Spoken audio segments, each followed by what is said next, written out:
Salut les cathos, aujourd'hui nous sommes le 29 mai et nous fêtons Sainte Marie-Madeleine de Pazzi. Sainte Marie-Madeleine de Pazzi, l'une des fleurs les plus suaves qui ait embaumé les jardins du Carmel, née à Florence. Dès l'âge de 7 ans, à l'école du ciel, elle était formée à l'oraison et elle paraissait presque un prodige de mortification. Toute une nuit, elle porta une couronne d'épines sur sa tête, avec des douleurs inexplicables, pour imiter son amour crucifié. Chaque fois que sa mère avait communié, l'enfant s'approchait d'elle et ne pouvait plus la quitter, attiré par la douce odeur de Jésus-Christ. À partir de sa première communion, elle fut prêtre à tous les sacrifices, et c'est dès lors qu'elle fit à Jésus le vœu de n'avoir jamais d'autre époux que lui. Aussi, quand plus tard son père voulut la marier, je livrerai plutôt, s'écria-t-elle, ma tête au bourreau que ma chasteté à un homme. La sainte épouse du Christ entra au Carmel, parce qu'on y communiait presque tous les jours. Dès lors, sa vie est un miracle continuel, et elle ne vit que d'extase, de ravissement, de souffrance et d'amour. Pendant 5 années, elle fut assaillie d'affreuses tentations.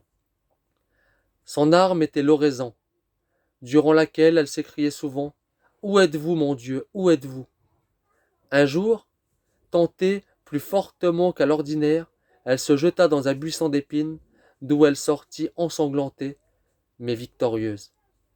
Elle avait tant de plaisir à proférer ces mots.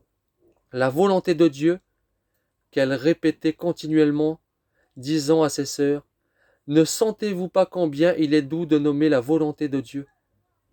Un jour, ravie en extase, elle alla par tout le couvent en criant, « Mes sœurs, oh, que la volonté de Dieu est aimable !»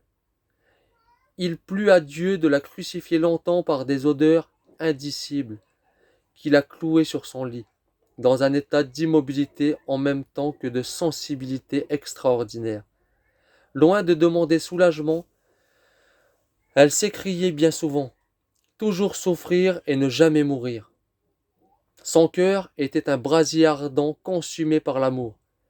15 jours avant sa mort, elle dit « Je quitterai le monde sans avoir pu comprendre comment la créature peut se résoudre à commettre un péché contre son Créateur. » Elle répétait souvent « Si je savais qu'en disant une parole à un autre, que pour l'amour de Dieu, je dusse devenir plus grande qu'un sépharin.